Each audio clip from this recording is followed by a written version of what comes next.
네, 안녕하세요. 당장님이랑 같이 콘텐츠 찍으면서 경매를 약간 어깨 너머로 이제 많이 배우게 됐는데 막상 이제 하려고 하니까 대출을 받아야 되더라고요. 대출 받아야죠. 레버리지를 쓰는 게 사실 경매 투자의 가장 포인트고 핵심입니다. 이제 대출을 받으려니까 또다시 이제 제가 하고 싶은 마음이 네네네. 되게 사그라들더라고요. 네, 제가 다 싹 정리해 드릴게요. 일단 현재 정부가 부동산 규제를 대출로 하고 있는 상황이라고 보시면 되세요. 서울과 수도권은 대출 규제를 강화해서 주택을 사는 걸 좀 힘들게 만들어 놓은 상황이고, 지방에 있는 아파트 같은 경우는 점점 더 풀어주고 전혀 대출 규제가 없는 상태거든요. 그렇기 때문에 저는 이제 관심이 생긴 김에 진짜 한번 해보자. 그 대신 대출에 대한 정보를 제가 좀 드릴 테니까 본인한테 맞는 선택이 무엇인지 한번 고민해보시고 정확하게만 아시면, 사실 현재 대출 규제가 강화되고 있는 상황이라고 하더라도 그 틈새를 노리면 되거든요. 그 부분을 오늘 좀 자세하게 설명드리도록 하겠습니다. 당근, 서울과 수도권에 있는 아파트에는 매매사업자 대출도 막혀있는 상태고, 주택이 한 개라도 있기만 하면 대출이 안 나오는 상황이에요. 그렇기 때문에 어디는 배제하고 봐야겠죠? 서울 수도권? 정답. 그리고 서울 수도권의 아파트는 만약에 매수를 하게 되고 대출을 받게 되잖아요. 무조건 전입을 6개월 안에 해야 돼요. 저희가 거기 들어가서 살아야 되는 네, 그렇기 때문에 우리 같이 매매 사업자로 아파트를 단기 매도해서 차익을 보려고 하는 사람한테는 지금 맞지 않겠죠. 더군다나 저는 원래부터 경매를 할 때 지방에 있는 잘 팔리는 아파트를 빠르게 사서 판매하는 방식으로 하자라고 제가 계속 얘기했잖아요. 그래서 어차피 서울 수도권은 안 받거든요. 그래서 지금 정부가 하고 있는 대출 규제가 전혀 문제가 없다라고도 보시면 되세요. 그래서 우리가 하려고 하는 단기 매도, 즉 매매 사업자를 이용해서 차익을 보려고 하는 거는 지방 아파트를 타겟으로 하셔야 됩니다. 이게 경매로 대출을 받는 거잖아요. 네, 뭐 일반 집을 사면 주택담보대출을 받는 건데 네. 경매도 그런 거랑 비슷한 대출을 받는 거예요? 조금 다르긴 해요. 뭐가 다르냐면 경락잔금 대출은 기본적으로 취급하는 은행들이 정해져 있어요. 그러니까 내가 하나은행이 만약에 주거래 은행이라고 해서 하나은행에 간다고 거기에서 대출을 해주지 않아요. 그러니까 취급하는 은행들을 알아보는 게 중요하거든요.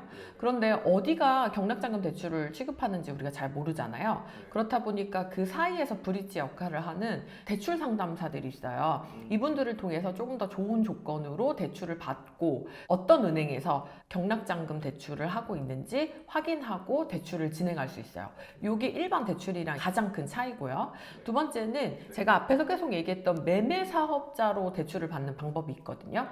그래서 나는 기존에 대출을 받아놓은 것이 있어서 DSR이 많이 찼어. 그렇기 때문에 경락잔금 대출을 개인으로 받기가 어려워 하시는 경우는 매매 사업자로 대출을 받을 수가 있어요. 제 상황이 경락잔금 대출을 받아야 되는지 아니면 매매사업자 대출을 받아야 되는지 약간 헷갈리는 것 같은데 네. 그런 거 어떻게 구분할 수 있어요? 제가 짧게 한번 설명을 드려볼게요. 당근, 지금 궁금해하신 게 이거잖아요. PD님 입장에서는 경락잔금 대출로 대출을 받는 게 맞는 건가? 매매사업자로 대출을 받는 게 맞는 건가? 일단 대출 비율이 높은 건 경락잔금 대출입니다. 경락잔금 대출은요, 정말 80%에서 90%까지 대출을 받는 경우가 있거든요. 그래서 우선 추천하는 건 경락잔금 대출이에요. 그런데 여기서 중요한 게 뭐냐면 개인의 DSR을 봐요. DSR이 다 차 있는 경우는 개인 경락잔금 대출을 받고 싶어도 못 받게 되겠죠. 그러시면 이제 매매사업자로 내려가는 겁니다. 매매사업자는 낙찰받은 물건을 매매사업자 대출로 받는 건데, 여기서 가장 포인트는 뭐냐면 전부 지방 아파트만 가능합니다. 그럼 매매사업자로 대출을 받게 되면 50%에서 70%까지 대출이 가능합니다. 비율이 좀 줄어들지만 대출이 안 되는 건 아니죠. DSR이 남아있는 분들은 개인적으로 경락잔금 대출을 받으시면 되고, 난 DSR이 다 찼어 하시면 매매사업자로 대출을 받으시면 된다. 그러면 저는 사실 지금 1주택자이고 네. DSR이 꽤 차 있는 상황인데 네. 그럼 저는 매매사업자로 대출을 받아야 돼요? 정답. 이런 경우에는 매매사업자로 대출을 받으시면 됩니다. 저는 아예 못 받는 건 줄 알았는데 아니에요. 많은 분들이 대출 자체가 안 된다고 생각하시는데, 이렇게 무직, 주부, 프리랜서 하시는 분들은 저는 대출이 안 되는 거 아닌가요? 궁금해 하시거든요. 일단 이분들은 소득 수준을 평가할 수 있는 신용카드 사용액이나 배우자의 연봉, 그리고 건강보험 납입 금액, 등을 가지고 신용을 산출해서 대출을 해줍니다. 왜냐하면 이분들이 대출을 받는 게 집을 담보로 대출해 주잖아요. 그 집의 담보가액을 주로 많이 보지 실제로 이 한 사람 한 사람의 신용도를 막 보진 않거든요. 그렇기 때문에 신용카드 사용 금액이나 배우자의 연봉이나 아니면 건강보험료 내고 있는 것들을 봐서 산출액을 뽑아서 대출을 해주기도 합니다. 제가 뭐 따로 수익이 없어도 경매를 받을 때 대출이 나올 수 있나요? 당연하죠. 진짜 많은 무직자랑 주부님들, 프리랜서 분들이 저랑 같이 공부하고 계시는데 대출 받는데 문제 전혀 없었거든요. 많은 분들이 잘못 알고 계신 부분 중에 하나니까 꼭 알고 계셔야 될 것 같아요.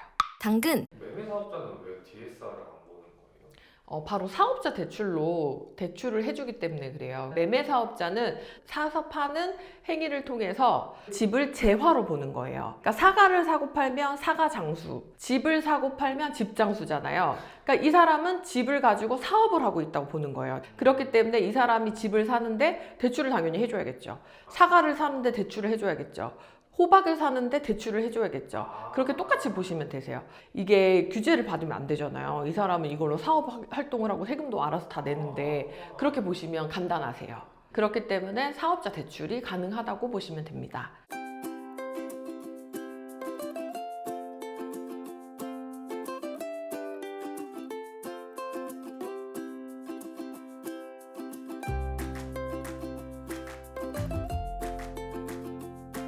당근, 근데 그러면 이렇게 대출이 쉽게 나오는 거면 네. 요즘 막 금리도 막 7% 넘는다 이러던데 금리가 되게 높은 거 아니에요? 많은 분들이 걱정하시는 것 중에 하나가 요즘 뉴스나 기사에서도 주담대가 7%를 넘어간다라고 얘기하시잖아요. 근데 실제로 지금 제가 대출을 받아보면 4%에서 5%대예요. 그런데 경매에서는요, 이 단순히 금리만 보고 높다 낮다를 생각하시면 안 되세요. 왜 그런 줄 아세요? 대출을 받고 매도하는 데까지 짧으면 한두 달이거든요.